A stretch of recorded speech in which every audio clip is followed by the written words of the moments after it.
On continue notre cycle sur l'économie de moyens. On est très heureux que André Tavares soit venu nous voir depuis Porto, où il est basé, et aussi un peu depuis Lisbonne, parce qu'il est architecte. C'est un grand intellectuel aujourd'hui sur la scène européenne en matière d'architecture, on va dire, même s'il n'est pas d'accord, certainement, j'espère. Mais, et donc il est dans la lignée, là, dans notre cycle de conférences, on a des praticiens et on a des intellectuels. Ça ne veut pas dire que les praticiens parfois peuvent être intellectuels, mais enfin, c'est pas tout à fait la même fonction. Et donc Lucan a commencé, tout est au milieu. Gargiani va conclure à peu près. Donc tu es quand même en bonne compagnie.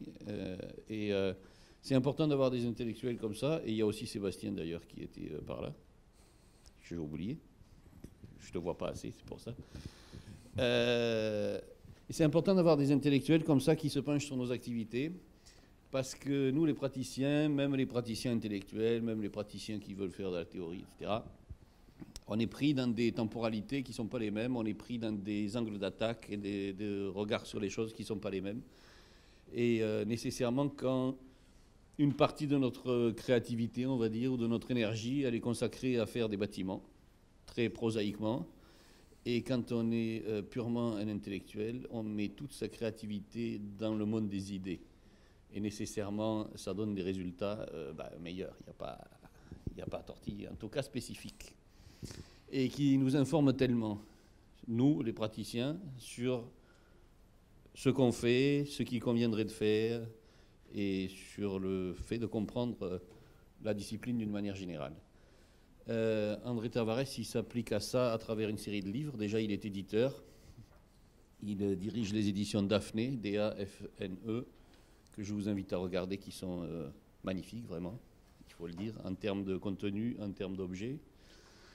Il dirige aussi au CCB, c'est-à-dire à Lisbonne, à l'intérieur du Centre culturel de Belém, le grand bâtiment de Grégotti. Peut-être que vous avez eu l'occasion de voir ce bâtiment en forme de ville, un peu, enfin en tout cas qui prétend être une sorte de ville. Et à l'intérieur de cet immense ensemble, André dirige le garage, qui est un espace d'exposition pour l'architecture, dans lequel, dans le cadre de la triennale qu'on fait avec Architecture Expérience, Sébastien exposera l'exposition dont il vous a parlé récemment. Et André écrit des livres aussi, notamment The Anatomy of the Architectural Book, que je crois qu'on a là, que je peux vous montrer, là, indispensable. Un livre magnifique en termes de contenu et d'objets. Tous les livres, c'est un livre sur les livres d'architectes, n'est-ce pas? Je ne vais pas tomber à la bonne page, mais les livres, ils sont photographiés, n'est-ce pas? Ils ne sont pas scannés. On comprend l'objet. Quand on regarde un traité du XVIe siècle, c'est pas comme un livre de poche, quoi. Donc il y a tout cet aspect-là. Ça traverse les siècles comme ça, à travers les livres que les architectes ont faits.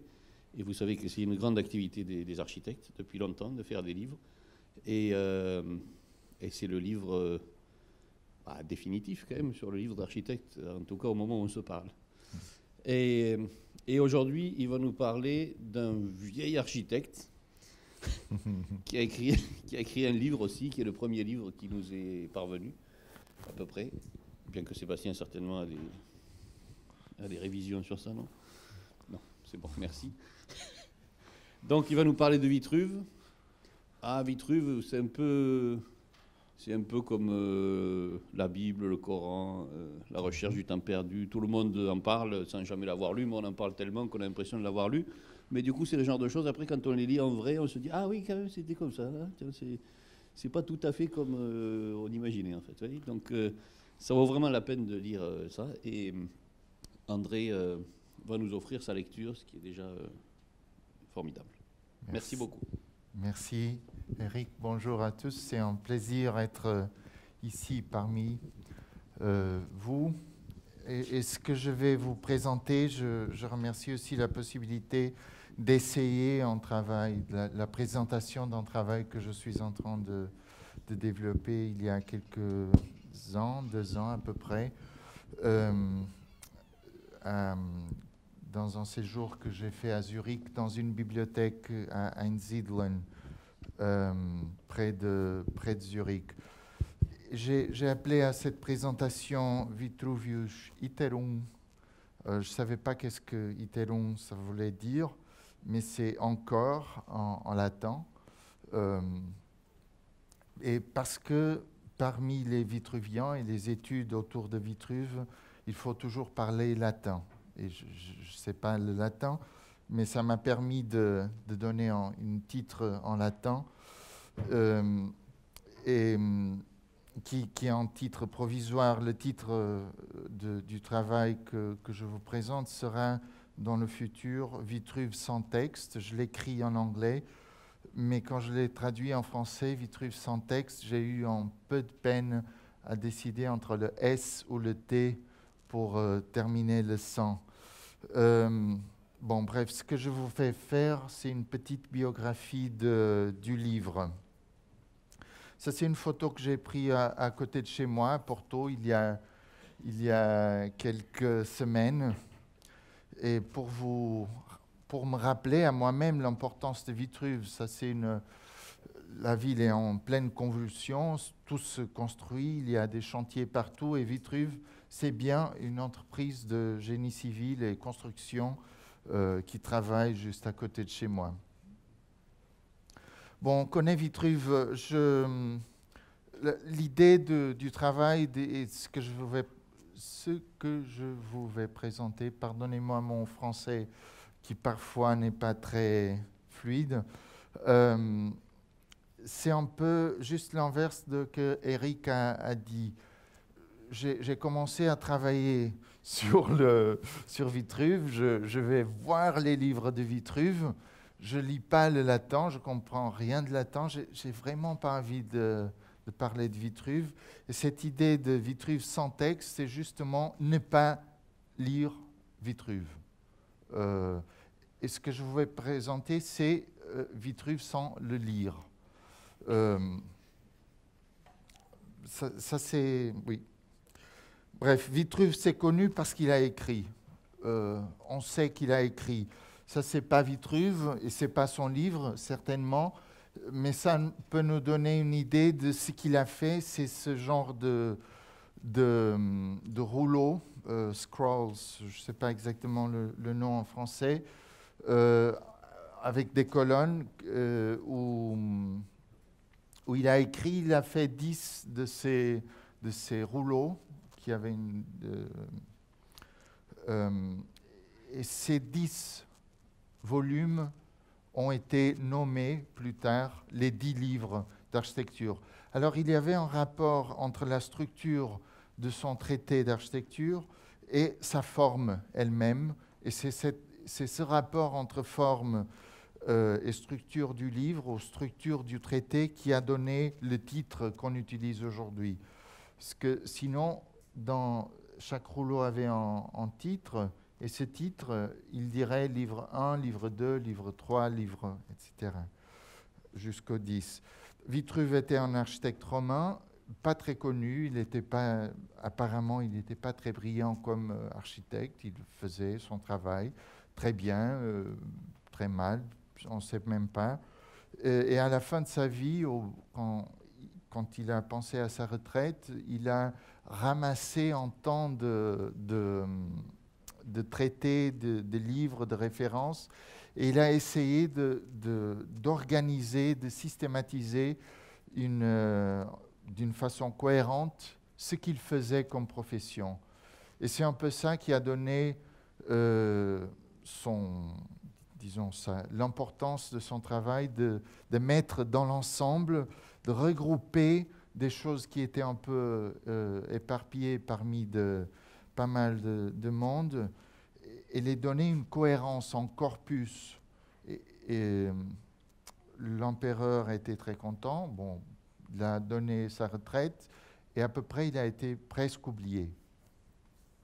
La seule chose qui s'est passée avec Vitruve, c'est qu'il a été transcrit quelquefois, et pendant tout le temps, on pourrait dire entre 30 avant Christ et 1486 au moment de la première édition imprimée et en multiples en papier, il a été recopié et ces 10 livres ont été incorporés dans la formule, on pourrait dire, moderne du livre, que c'est le codex, le livre comme on les utilise aujourd'hui. Comment est-ce qu'on dit relié, merci. Alors, ce qu'on voit ici, c'est un manuscrit du 9e siècle. Celui est à Sélestat. Le plus ancien qu'on connaît, c'est aussi du 9e siècle, je crois. C'est à Londres. Il est à Londres. Alors, c'est-à-dire 900 ans après le texte original. On sait qu'il a été écrit en 30 avant Christ. Et après, on le retrouve 900 ans après. Il y a une soixantaine de manuscrits comme celui-là jusqu'au moment de la première édition imprimée. Et on parle souvent de cette idée de la révolution de l'imprimerie. Et ce qui m'intéresse, c'est le livre imprimé de Vitruve. Ce n'est pas vraiment le manuscrit. Mais et ça, c'est une image de la première édition imprimée de Vitruve, 1486 ou 87, mais c'est qu'elle est vraiment très, très proche du manuscrit. Et ça continue l'idée du manuscrit dans une formule qui est l'imprimé et pas la transcription. Mais à ce moment-là, Vitruve, il devient très, très important au moment de la Renaissance, et surtout par la main d'Alberti. On sait qu'à la Renaissance, on regardait Rome comme la référence et l'Antiquité classique comme référence pour construire l'architecture contemporaine, c'est-à-dire on va faire aujourd'hui tellement bien que les Romains ont fait il y a 1501. Et on regarde les bâtiments et on regarde aussi ce qu'ils avaient écrit. Et c'est là que Alberti, il prend Vitruve comme référence et il dit ce que les gens savaient à peu près, c'est qu'on ne comprend rien de ce que Vitruve dit. C'est vraiment pénible. Alberti, il écrit même, peut-être c'était mieux que ce traité n'existait pas. Parce qu'il est tellement incompréhensible et c'est facile de comprendre l'incompréhension. La première chose, c'est qu'ils se sont passés 1500 ans et pendant tout ce temps, les concepts que Vitruve utilise, ils ont été perdus. Alors il y avait des mots, mais des mots sans des significations très précises et sans qu'on comprenait très bien à quoi il faisait référence. La deuxième chose, c'est qu'il faisait beaucoup de références à l'architecture grecque qui n'était pas connue au moment de la Renaissance. Il n'y avait pas l'accès à la Grèce qu'il y a eu au XVIIIe siècle, au XVIIe, XVIIIe et surtout au XIXe. Il faisait des références à des modèles et à des bâtiments que quand on regardait Rome, ou les ruines de Rome, ça ne marchait pas, ça ne collait pas. Par exemple, il ne fait pas de référence à des dômes. Le Panthéon, c'est postérieur à Vitruve. Alors, il y a autant de choses qui rendent le texte vraiment incompréhensible. Alors, c'était un exercice, pas seulement d'appui à la recherche de l'Antiquité, comment c'était l'architecture d'Antiquité, mais c'est aussi un problème de philologie et de redécouverte du latin comme langue et comme forme d'expression, et aussi la construction d'un vocabulaire pour l'architecture. Peut-être je me tarde trop dans ces images et je ne devrais pas trop expliquer Vitruve. Je dois accélérer un peu. Mais il vaut la peine de dire une dernière chose très très importante, c'est que Vitruve et les manuscrits qui ont survécu n'avaient pas d'image. Alors, il n'y avait pas de références visuelles pour repérer les concepts écrits qui étaient mentionnés dans le texte. Et cela pose un problème très compliqué de reconstruction du texte, de reconstruction du livre et de représentation du livre.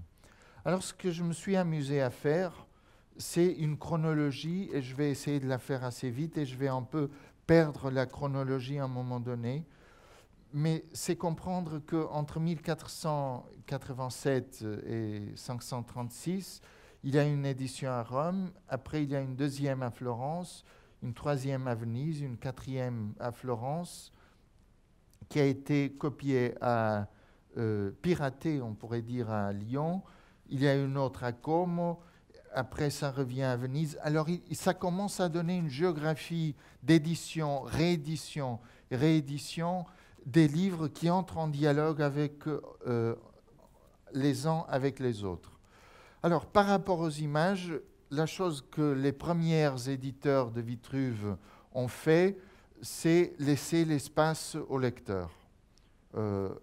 Il remplit la page, Vitruve fait référence à quelques images,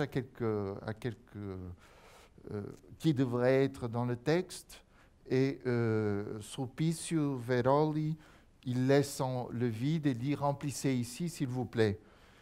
Ce que les gens faisaient volontiers, ça c'est une copie du livre qui est annoté par Sangallo, et on voit bien l'usage que le livre a et que les larges bordures de la page permettent à l'architecte de remplir. Malheureusement, il n'a pas rempli ces deux trous, mais remplir la page avec des représentations, des projets, des reconstructions, des hypothèses et des commentaires. Et ce qu'on voit ici, c'est Sangallo qui essaye d'écrire ce qu'il comprend de ce qu'il a lu. Et le commentaire va devenir une chose fondamentale chez Vitruve et chez les éditions de Vitruve. Et ce qu'on voit dans l'édition de 1521, à laquelle je vais revenir plusieurs fois, de Cesariano, c'est la première traduction pour l'italien. Le texte est en latin, on essaye de traduire le latin dans un langage courant.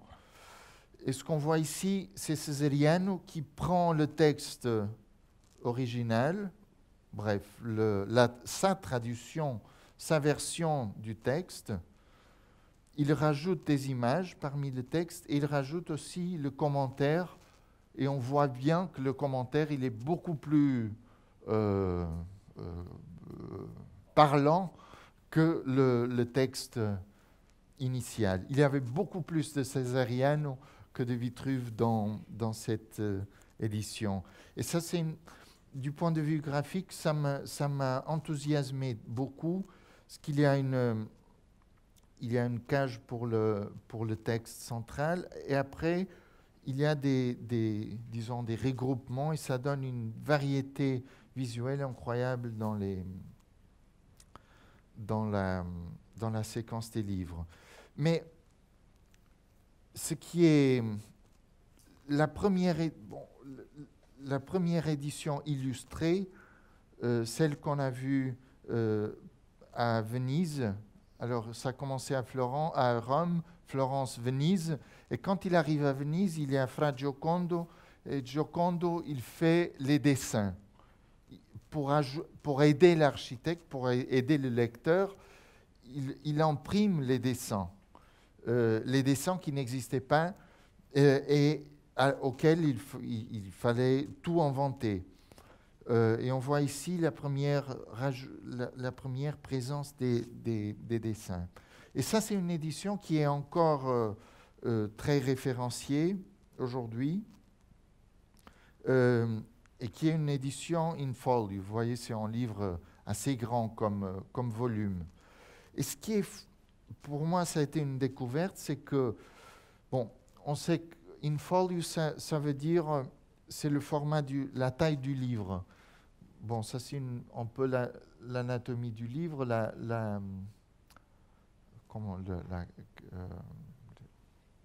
couverture, merci, et les signatures, les cahiers, les plusieurs cahiers.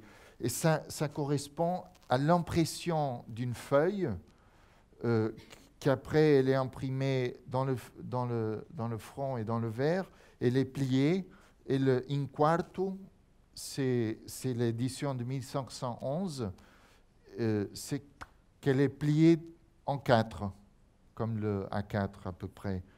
Et le in octavo, c'est qu'elle est pliée encore une fois. C'est-à-dire, le livre devient plus petit, mais le papier aussi plus utilisé, on pourrait le dire. Et ce que Giocondo fait entre 1511 et 1513, c'est qu'il fait la version poche, littéralement, en 1513. Et ce qui est impressionnant, c'est que c'est cette version poche qui a été réimprimée à Florence, piratée à Lyon et réimprimée à Venise. Et le livre qui circule, ce n'est pas le livre qu'on lit dans la bibliothèque, qui a besoin d'une certaine taille et qu'il faut lire attentivement comme en étudiant sérieux, mais c'est le livre de poche qu'on lit pas exactement dans le train en 1511, mais en voyage, quand on va au chantier, quand on marche dans le jardin, regardant les étoiles. C'est un livre qui a toute une autre utilisation comme objet. Et pour qu'il le fasse, il a fallu réimprimer ou redessiner toutes les images. Oups. On voit ici une comparaison entre la taille du livre de 1511 et celle de 1513. Mais surtout, il a fallu inventer un autre type de caractère, de typographie.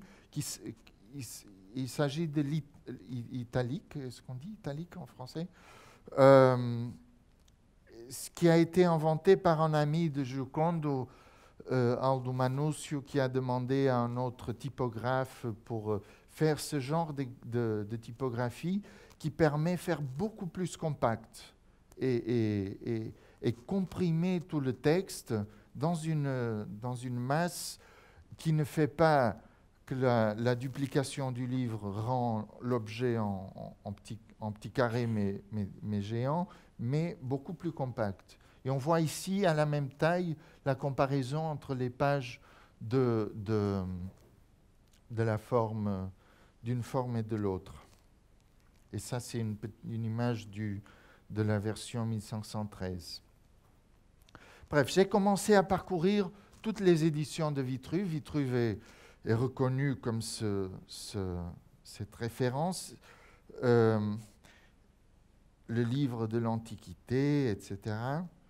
Et j'ai remarqué qu'entre 1486 et 1909, c'est la date de l'édition d'Auguste Choisy, c'est une édition très très belle et très très particulière, mais qui fait un peu qui fait le terminus d'une certaine forme d'utilisation de Vitruve au début du XXe. Il y a 127 éditions, et entre 1909 et 2017, on est déjà en 2019, il faut ajourner il y a 166 éditions. C'est-à-dire, j'ai remarqué que Vitruve est surtout un auteur du XXe siècle. Parce que c'est vraiment impressionnant la présence au XXe de Vitruve et de ses éditions. C'est vrai que c'est naturel parce qu'on imprime beaucoup plus de livres au XXe siècle qu'on imprimait avant, ça c'est très évident, mais il y a pas mal de traductions nouvelles, de réinventions, de remontage je dirais, du texte. Mais je ne vais pas me foquer sur ces aspects. J'étais un peu en drame. Qu'est-ce que je fais avec ces 270 éditions? Et comme architecte, je me suis mis à les dessiner.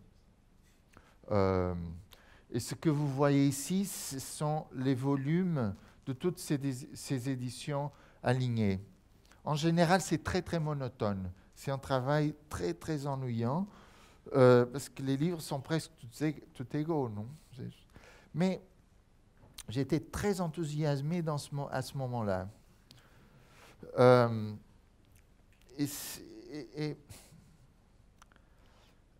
C'est 836, 838, je crois, ou 3539. Il y a la petite édition, on pourrait dire une édition normale, qu'on prend avec sa main, on peut lire, pas très remarquable. On trouve cette édition en 4 volumes. Vous voyez la taille formidable du volume. Très luxueux, beaucoup d'espace libre. Le texte, le commentaire, la légende des illustrations, en volume séparé pour les illustrations, on pourrait en parler plus. Et on trouve aussi cette idée géniale de faire 10 livres comme les 10 volumes du codex, non? Du codex, avant des scrolls, des rouleaux. Et on les voit ici, le normal, on pourrait dire, les 10 volumes, et le géant, en des 3 volumes de cette édition. Qu'est-ce que ça veut dire? On parle exactement du même livre. Ça, c'est le même Vitruve. Ou est-ce que ça, c'est pas le même Vitruve? Et c'est à ce moment-là il ne faut même pas lire le texte pour comprendre qu'ils ont des fonctions, des actions et des stratégies complètement différentes et avec des possibilités d'usage aussi différentes. Je reviendrai à ces possibilités d'usage. Je fais vite en passage comparé entre toutes ces éditions. On ne voit pas beaucoup, mais je me suis amusé à décomposer et à analyser qu'est-ce qu'il y a dans chaque livre. Ici, on voit un tout petit peu mieux. Mais peut-être ici, on comprend encore mieux. Ce sont 2 éditions de Filandrier.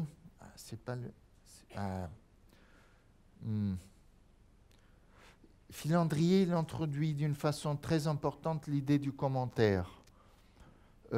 Alors ça, c'est un petit morceau du texte de Vitruve et le commentaire de Filandrier, un autre petit morceau du texte de Vitruve et le commentaire. Alors on a le texte et le commentaire. On a des éléments de navigation parmi les pages. Voici quelques images. Ah, ça c'était une autre histoire, pardon, je me suis perdu ici. Ça c'était la différence entre une édition à Rome et une édition à Paris, avec une année de différence l'une entre l'autre. Bon, peut-être c'est trop dans le détail de la typographie. Mais ce que j'étais en train de parler, on avait vu la photo du livre avant, l'image, le texte original, le commentaire, les éléments de navigation, des systèmes de composition, ici très classiques, très réguliers, avec une métrique très précise. Mais chez Galliani, on arrive à l'image et à la complexité que je voulais vous montrer. Ici, on voit le texte original, on pourrait le dire, le commentaire, le texte en latin et la traduction, et le commentaire et la référence aux images. C'est ça. Alors, on a... Bon, dans tous ces livres, on voit la version en latin, et il y a beaucoup de versions en latin aussi, la traduction, le commentaire, les illustrations, les légendes pour les illustrations, les notes en bas de page qui font des détails et des références au texte original, et des variations éditoriales. Souvent, on trouve au XVIIe et même au XVIe, dans l'édition telle, le monsieur a choisi ce mot et ce mot, à la fois de ce mot et ce mot. C'est-à-dire, dans chaque page de Vitruve, ou dans chaque livre de Vitruve, il y a une quantité immense de niveaux d'information, de niveaux de lecture et de niveaux d'articulation qui vont faire que le latin, Monsieur Vitruve, est vraiment, on pourrait dire, au centre, mais il est au centre d'une quantité de choses qui le font disparaître finalement.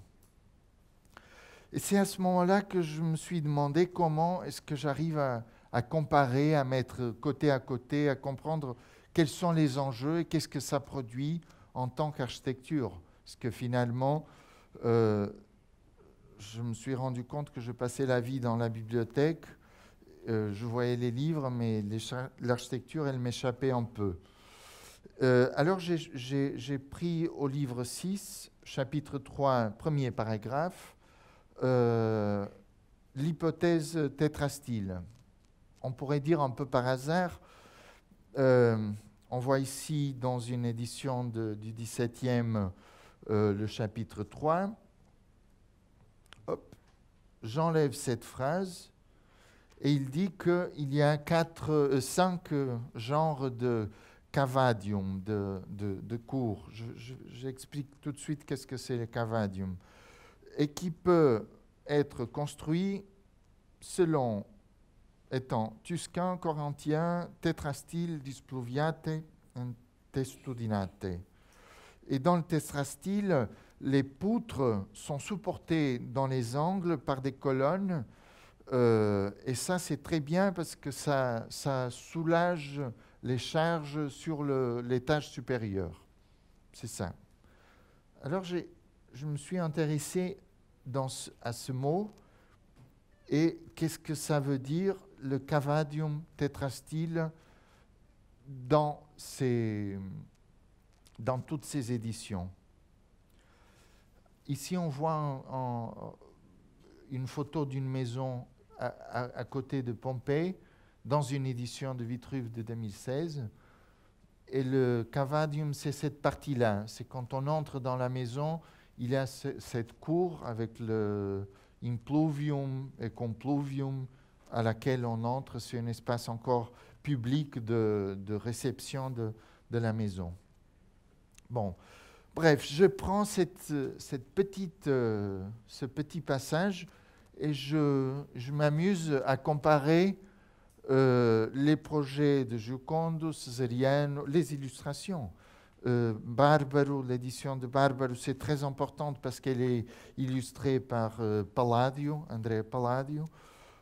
Celle de Perrault, qu'on connaît bien à Paris, Galliani, Newton en Angleterre, Orsini en Italie encore, Viviani aussi en Italie, et finalement Choisy à Paris. Et on voit que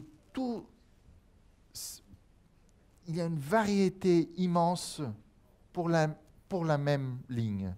La même phrase, elle peut signifier 9 choses ici, mais j'aurais pu mettre 3 ou 4 de plus, seuls dans les éditions illustrées. Quel est le problème? Et là, on voit l'image du tétrastyle de Giocondo, qui a été le premier à illustrer. Quel est le problème? C'est que Pompée n'était pas visible. On savait qu'il y avait eu une Pompée, mais ce genre de maison et ce genre d'espace, on ne savait pas. Il fallait l'inventer. Giocondo, il l'invente faisant référence à la littérature. Il va lire les romans ou des ouvrages, bon, pas des romans, mais des ouvrages littéraires qui font la description de la maison. Et d'après cette description littéraire, il arrive à cette forme qui finalement, on va découvrir 280, 300 ans plus tard, est la plus proche parmi toutes de celles qui existaient dans les maisons à lesquelles Vitruve faisait référence et qui avaient disparu. Mais on voit tout de suite, 10 ans après, Cesariano, il fait une chose beaucoup plus élégante, beaucoup plus à la mode, on pourrait dire, avec des étages, des fenêtres très présentes dans l'étage supérieur et qui est bien différente de celle de Giocondo. La deuxième chose que je me suis commencé à faire, Vitruve, il est connu par ce système de proportions auquel il donne beaucoup d'importance. Et il explique les proportions du Cavadium tetrastyle.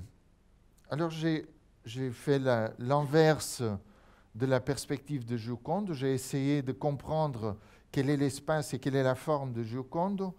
Et on voit qu'il utilise une espèce de carré divisé en 9 parts. Et au centre du carré, il met les 4 poteaux. Et ça a une certaine hauteur. On peut faire le même exercice pour Giocondo. Giocondo, c'est très sympathique parce qu'il a dessiné une grille dans le sol et ça aide beaucoup à comprendre quelles sont les proportions possibles. Et je reviens sur l'AutoCAD et je lis Vitruve. Quelques paragraphes après, Vitruve dit « Ce genre d'espaces peuvent être 3 par 5, 2 par 3, ou 1 est le rabattement de la diagonale. Et en hauteur, il doit avoir 3 modules d'auteur. Et ça, c'est la variation du impluvium. Ça n'a absolument rien à voir avec ça et avec ça. Et ce qui est fou, c'est que Giocondo, il fait ce dessin. Il sait vraiment comment faire une cour tétrastyle, mais il préfère la faire de la façon dont il veut, qui est beaucoup plus... D'ailleurs, c'est une grande discussion chez Vitruve, et surtout au moment de Perrault, c'est quelle est la valeur de la règle par rapport aux valeurs de la subtilité de l'auteur. Palladio, il fait exactement la même chose. Il fait presque en carré. On voit ici le dessin que Palladio fait pour Barbaro, pour l'édition de Barbaro.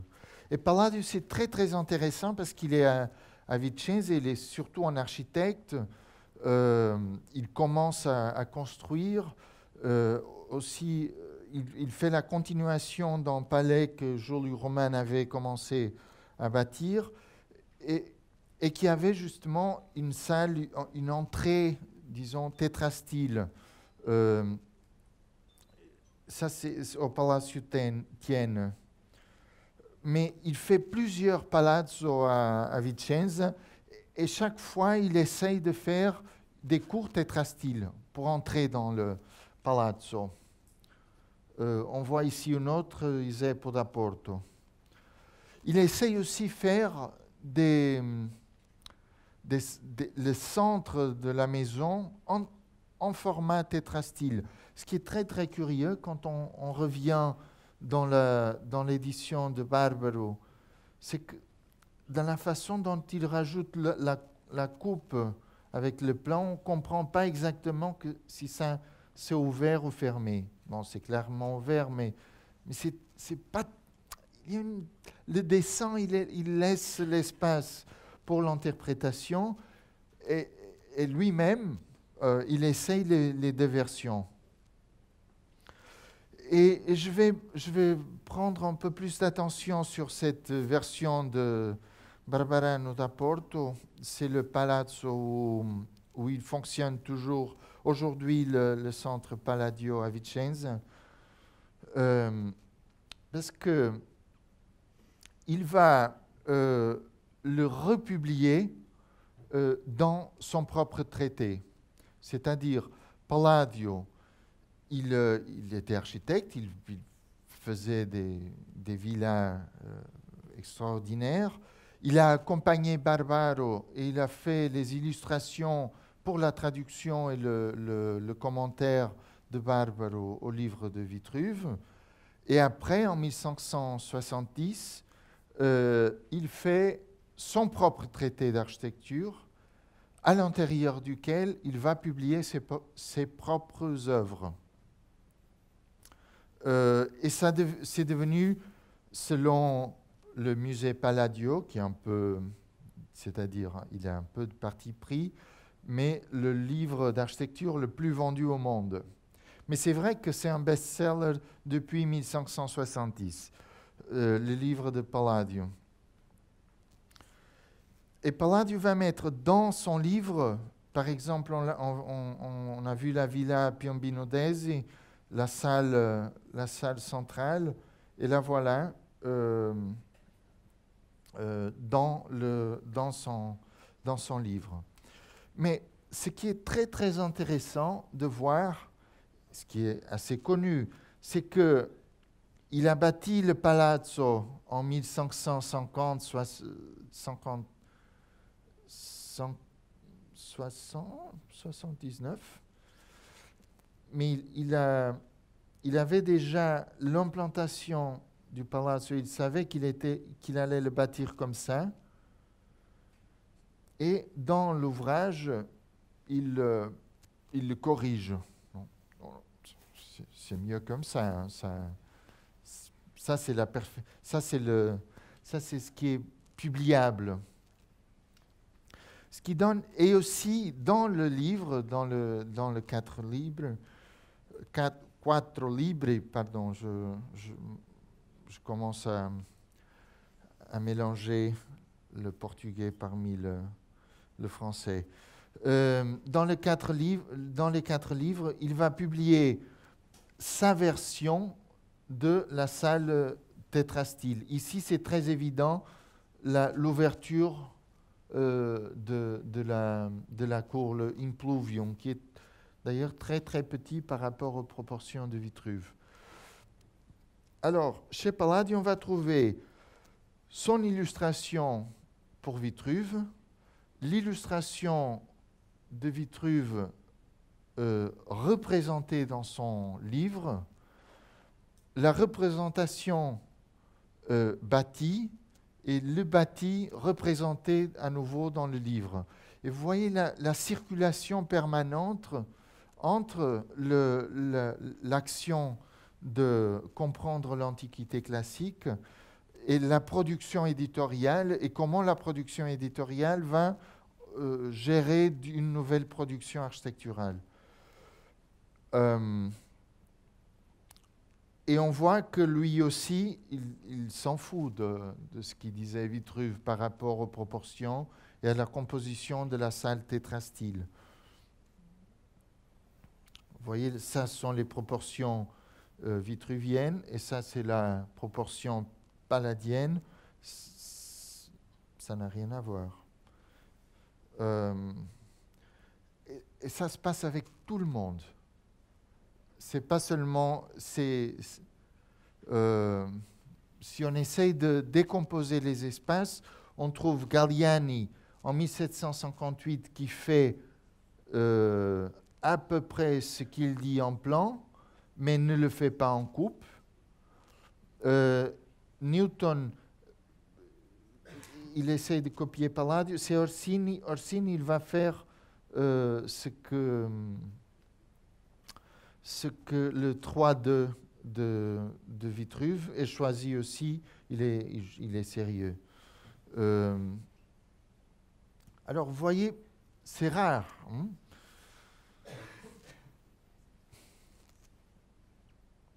Alors, je rentre dans l'idée de la chronologie. Qu'est-ce qu'on voit, ce qui se passe, comment fonctionne le livre dans le réseau de sa circulation et de ses reproductions. Et à un moment donné, et ça, cette carte, elle a encore il faut que je corrige une chose qu'il a fait pencher beaucoup vers Paris et aussi qu'il a fait arriver à Lisbonne même 2 fois. Mon intérêt, c'était la faire arriver à Lisbonne. C'est qu'il y a une édition de Sagredo qui est une espèce de version de Vitruve. Mais ce n'est pas exactement Vitruve. Mais vous voyez qu'entre 1526 et 1556, moitié du XVIe siècle, il y a un système d'échange et de circulation de ces livres qui permet la diffusion des idées d'une façon très ouverte et très, je dirais, très diverse, non, très ouverte et très, qui produit des choses assez surprenantes que je vous vais montrer dans quelques instants. Et après, en 1500, dans la deuxième moitié des années du XVIe, ça se penche beaucoup vers Venise, ça revient à Venise, et ça disparaît un peu. Il y a beaucoup moins d'éditions de Vitruve dans la deuxième moitié du XVIe et pendant le XVIIe. Et c'est surtout à cause de Serlio, et c'est surtout à cause des ordres d'architecture. On dit pour comprendre l'Antiquité, pour comprendre Vitruve, il faut savoir manipuler les ordres, comment on fait une colonne, comment on la dessine et on la proportionne, et on vide toute disons, tout le contenu, et ce sont les livres d'ordre qui deviennent le plus important. Il y a un moment donné, il y a un personnage fondamental dans l'histoire de Vitruve qui va vraiment faire ressusciter Vitruve. Il était en train de disparaître et devenir complètement irrélevant, et c'est Perrault. Et Claude Perrault, il va faire une édition patrocinée par Colbert, et c'est son édition que devient explosif et qui va arriver jusqu'à Moscou pour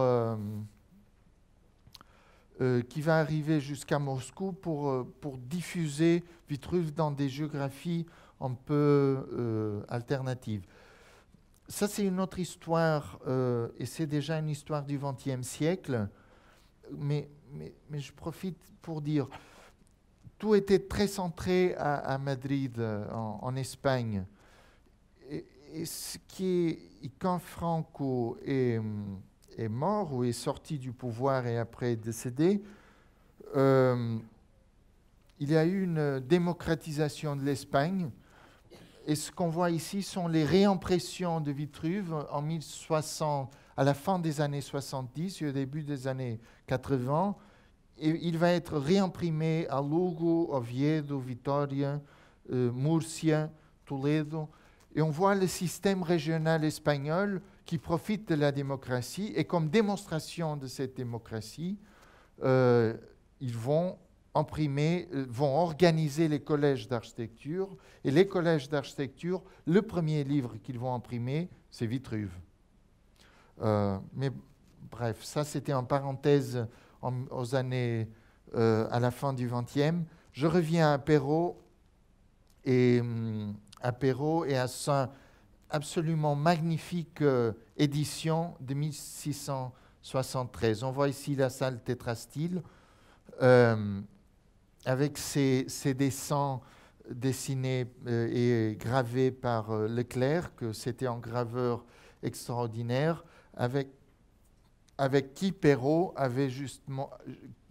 avait travaillé l'année avant pour imprimer les mémoires pour servir à l'histoire naturelle des animaux, une espèce d'anatomie des animaux.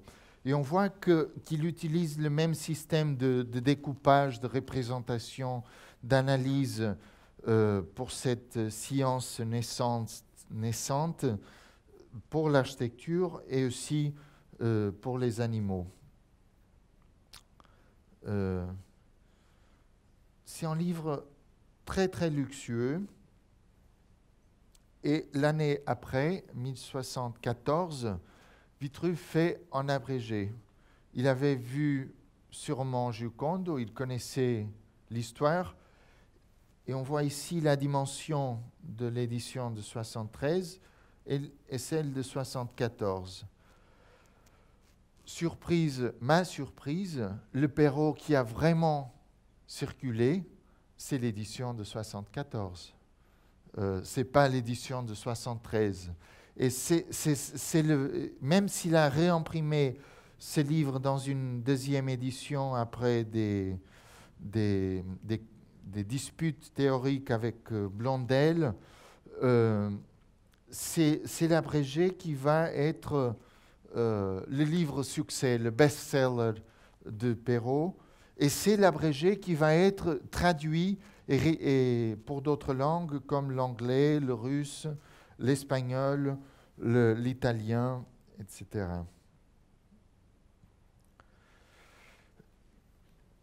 Et c'est l'abrégé qui va redonner l'intérêt ou réinventer ou recentrer le discours théorique autour de Vitruve.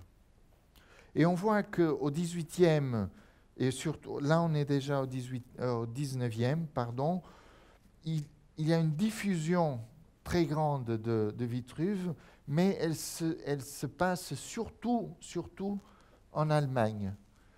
Et il y a beaucoup en intérêt redoublé en Allemagne. Et ce qui se passe vraiment, c'est l'intérêt par l'archéologie et la découverte, une redécouverte de l'Antiquité par le biais de l'archéologie. Et là, on voit des excavations en Pompéi, et c'est la première photo que je trouve d'une salle tétrastyle, excavation qui n'est passée qu'à la fin du XIXe. Et ce n'est qu'en 1914, dans une édition aux États-Unis, qu'on voit des relevés des maisons et des relevés des salles tétrastyles dans des éditions de Vitruve, des éditions d'ailleurs qui sont conduites soit par des philologues, soit par des archéologues, et pas vraiment par des architectes. Et Vitruve sort du champ de l'architecture et va entrer dans les champs de l'académie et dans le champ des spécialistes de la lecture du latin. Et là, j'avais un petit parcours par des salles tétrastyles. On les trouve assez tôt. Là, on voit l'entrée du Palazzo Te à Mantua, qui est aussi une tétrastyle, très curieuse parce qu'elle a une voûte continue avec des direttes. On trouve ce dessin de Serlio qui a une petite salle tétrastyle ou deux petites salles tétrastyles dans une maison d'Empruance. Et peut-être c'est à travers Serlio qu'on va trouver une très très belle salle tétrastyle à Tomar, au Portugal, en 1543. Et c'est aussi une salle intérieure, c'est une salle d'études dans un couvent. Mais on la trouve aussi chez Johnson, qui était très attentif soit aux antiquités romaines, soit à Palladio lui-même, au fond du XVIIIe.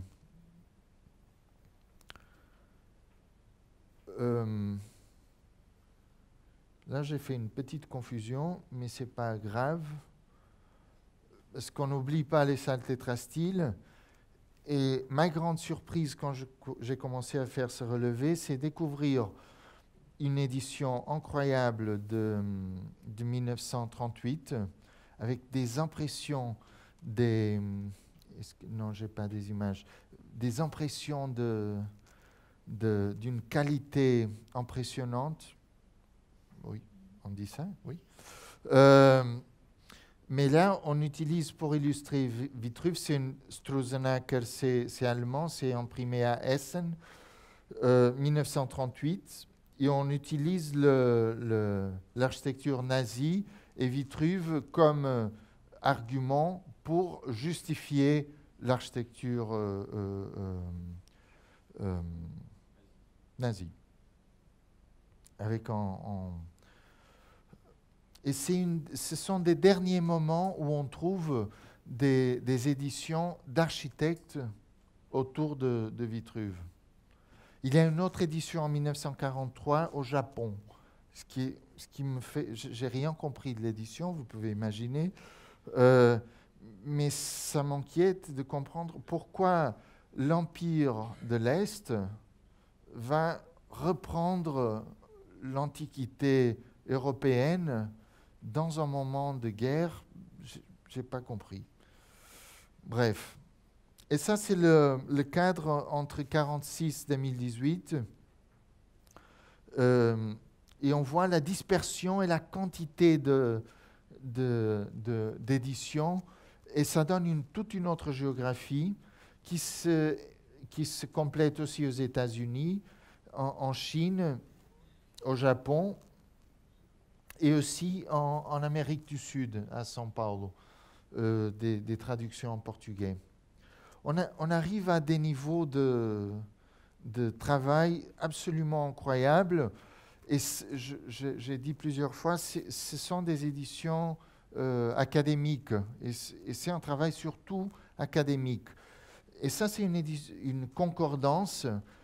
C'est un travail, ils ont découvert les ordinateurs aux années 60, 70, aux années 80. On va décomposer Vitruve. C'est très facile de faire chaque mot, les variations de chaque mot et comment chaque mot est cadré dans une phrase. Ça, c'est une édition très importante dans l'étude de Vitruve. C'est vraiment incroyable de lire ça parce que ça, c'est le livre 10, chapitre 2, paragraphe 1, 3, Foramine. Livre 10, chapitre 10, paragraphe 2, 1, Foramine. Ah, alors Foramini est utilisé comme ça et comme ça et comme ça. Et c'est ça que Vitruve est devenu, finalement. Par contre, les salles tétrastyles, elles sont devenues des choses beaucoup plus amusantes. Par exemple, c'est une forme que j'ai trouvée à Vienne, dans le Belvedere supérieur. Et c'était l'étage supérieur, il était en train de tomber. Ils ont mis 4 Atalantes tétrastyles. Ou bien dans le métro de Berlin, en 1927, très très belle, très beau foyer tétrastyle. Mais peut-être le plus surprenant, c'est celui de Le Corbusier, ici, très proche d'ici, en 1926, Villa Stein, où à l'entrée de la maison, sa grille provoque une entrée tétrastyle. Aussi assez inquiétant, on sait que Corbusier a été à Pompéi, il a dessiné avec beaucoup d'attention la maison du mariage Noces d'argent, qui a une cour tétrastyle. Il y a un dessin de Corbusier de cette cour tétrastyle. Mais il y a aussi des relevés de la bibliothèque de Corbusier, et le seul titre qu'on trouve chez lui qui fait référence à Vitruve, bon, dans le titre, il n'a pas c'est de Vitruve à Le Corbusier. Mais quand même s'il n'a pas lu Vitruve, il a là quelque chose de Vitruve. Et ça m'intrigue, ce passage entre le monde des idées et le monde de la construction. C'est ça.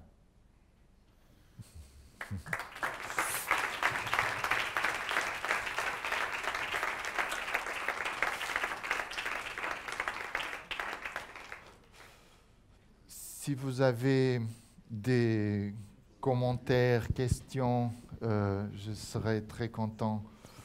Je ne sais pas si on a encore du temps, si j'ai pris trop de temps pour...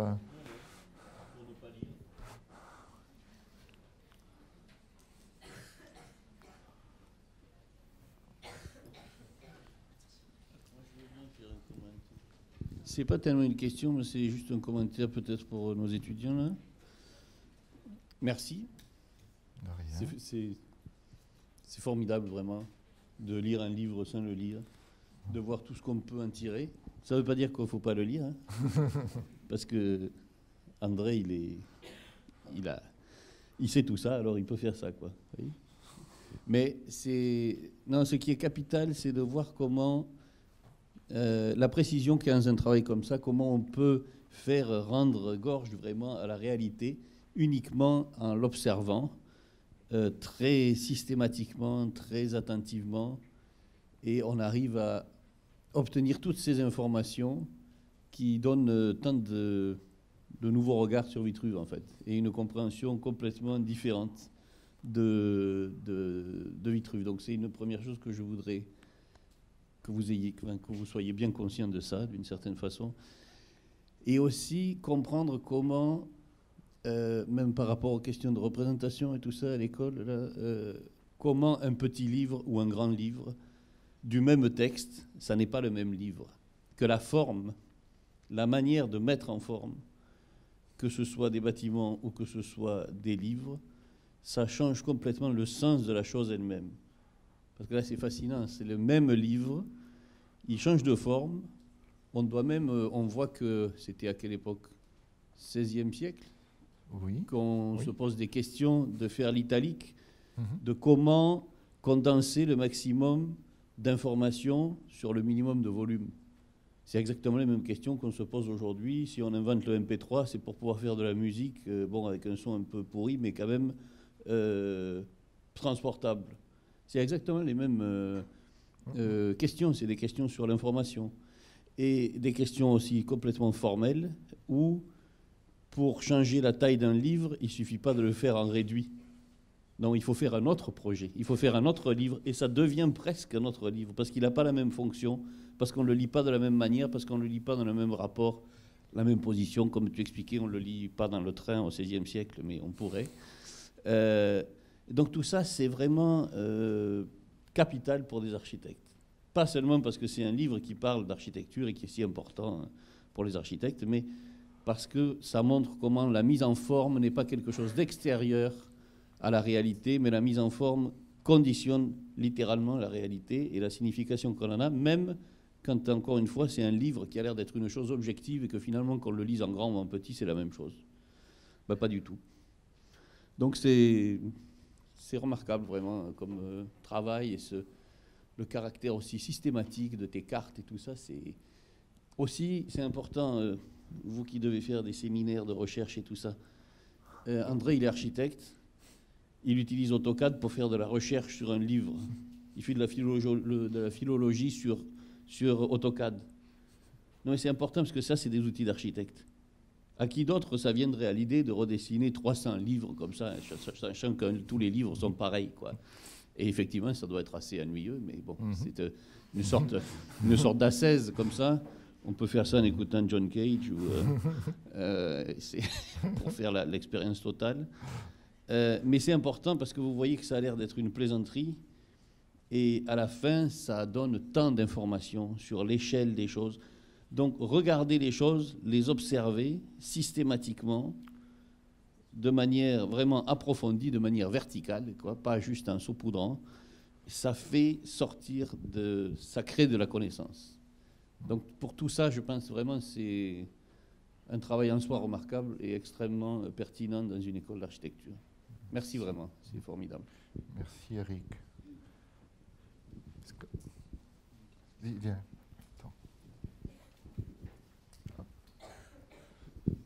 Est-ce qu'on ne pourrait pas résumer votre travail en disant que finalement les règles sont faites pour être transgressées? Oui.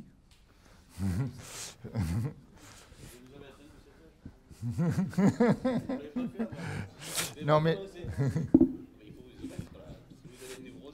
non mais c'est oui ça oui mais je crois que dans le cas de Vitruve il y a une autre histoire. Les règles elles sont faites pour être présentées et sont souvent des éléments d'autorité.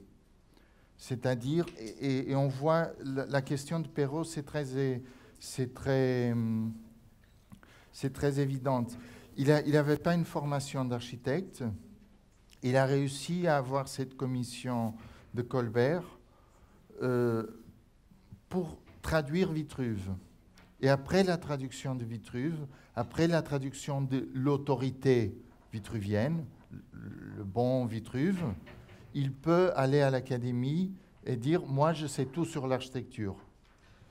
Et le fait de publier le livre et le fait de s'approprier de la norme lui donne une autorité qu'il n'avait pas avant.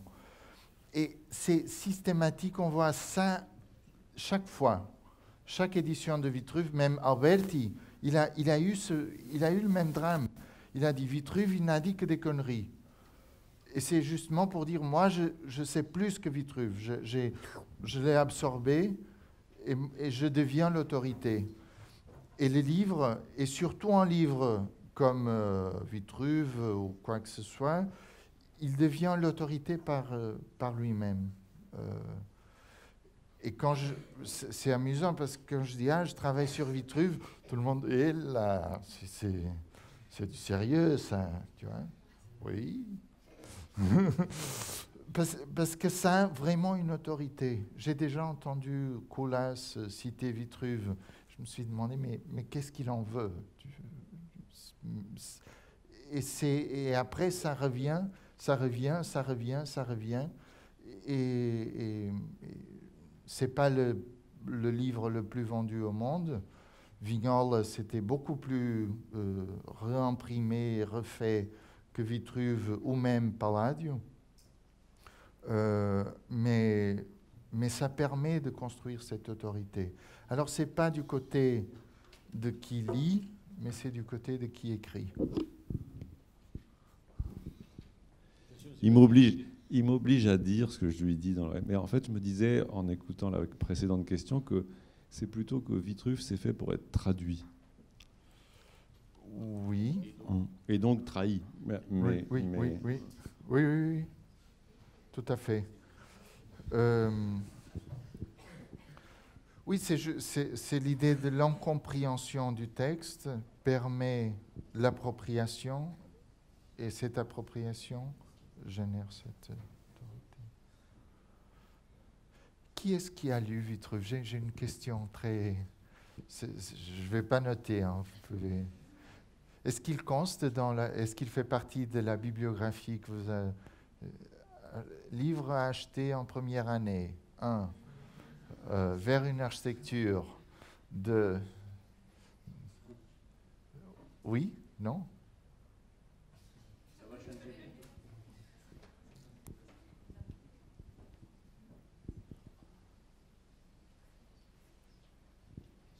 Je n'ai pas compris. Hein? Tu vois la nécessité que tu viennes. C'est 100% d'informations nouvelles. On a tout appris. OK. Bon. En tout cas, je veux encore insister, excusez-moi, je suis un peu obsessionnel, mais André, il a vraiment une manière de travailler vraiment étonnante, mais exemplaire dans le sens où, là, le sujet, bon, déjà, Vitruve, on a l'impression que c'est déjà épuisé. Hein, c'est clair, c'est tellement rebattu que, évidemment, on voit que non, parce que les choses ne sont jamais épuisées. Il y a des gens aussi qui prétendent que Le Corbusier, ça ne sert plus à rien et c'est épuisé. Évidemment qu'il y en a toujours un nouveau regard sur les choses. Mais surtout, il prend un très petit sujet. là, en ce moment, il ne le dit pas, mais il travaille sur la morue. Il est portugais, c'est normal. Et il étudie comment la morue a suscité sa pêche, puis son industrialisation, a suscité la création de bateaux qui sont de véritables bâtiments, mais aussi d'organisations territoriales à terre pour traiter les poissons, etc. Donc, comment un animal qu'on décide de manger et de chasser transforme un territoire, mais un territoire qui, pour ce que j'en sais, parce que je parle de choses que j'ai discutées très vaguement comme ça en fin de soirée, concerne tout l'océan Atlantique, enfin tout l'Atlantique Nord au moins, Oui. depuis le Portugal jusqu'à Nantucket et le nord-est des États-Unis. Donc vous voyez comment on peut prendre la morue comme ça, on vous dit, oh oui, moi je fais une étude sur la morue, ok. Et en fait, si vous en parlez avec lui, ou quand vous verrez le livre qui va en sortir un jour, je suppose, vous verrez on tire un fil, en fait, comme ça, et des choses viennent totalement inattendues. Et ce qui est important... et on attrape des choses dans son filet. Merci, Sébastien. Et ce qui est important, c'est de comprendre qu'il faut toujours travailler, je pense, verticalement, c'est-à-dire sur un nombre de questions très réduit, mais les approfondir de manière obsessionnelle. Regardez, Sébastien, la conférence qu'il a fait l'autre jour, c'est exactement ça aussi. C'est obsessionnellement creuser une surface extrêmement réduite en termes de problématiques, apparemment. Ouais, tu ne fais pas grand-chose, mais tu vas profond. Et arriver comme ça à un niveau de compréhension des choses extrêmement poussé, plutôt que d'être dans un travail horizontal qui survole les choses et qui ne dit rien. Donc c'est vraiment exemplaire de ce point de vue-là. Et la dernière chose, c'est de voir comment, par rapport à ce que tu viens de dire, un livre... en introduction, je vous disais, des intellectuels comme ceux qu'on a invités, là, sans eux, il faut bien comprendre que sans eux, vous pourrez toujours signer des permis de construire, il n'y a pas de problème. Pour ça, vous n'avez même pas besoin de l'école, presque. Mais si vous voulez faire vraiment de l'architecture, sans eux, on ne peut pas le faire. Sans fréquenter, sans les Quoi? Alors qu'il est con. Non, parce qu'ils sont intellectuels, mais enfin, il y en a de tous. Et ils ne sont pas tout le temps intellectuels. Non, mais c'est capital de comprendre que sans l'apport des intellectuels comme ça, on ne peut pas faire d'architecture, c'est impossible. Sans les fréquenter, au moins dans les livres, c'est impossible. Donc, et pour finir, cette question de livres, qui finalement, tout Vitruve, ça a suscité tant de solutions différentes et tant d'architectures différentes, toutes justifiées par lui et toutes justifiées par des lectures erronées. Et par les trous dans la raquette, on invente plein de choses comme ça. Et toute la Renaissance, déjà, c'est ça. On essaie de faire comme l'Antiquité, à part qu'on n'a quasiment aucune idée, en fait, de ce que c'est l'Antiquité. Et donc, on y va quand même vaillamment et on invente une chose complètement nouvelle. Donc, c'est important de comprendre aussi comment ces décalages de sens, il n'y a pas qu'une seule vérité, il y a autant de vérités dans le livre que de lecteurs. Et chacun a sa vérité, chacun produit sa propre version. Vous voyez quand même, les illustrations sont totalement erronées. Donc tout ça, tous ces flottements, tous ces glissements sont vraiment capitaux et nécessaires pour constituer la connaissance architecturale, en fait. Merci. Merci encore. Merci.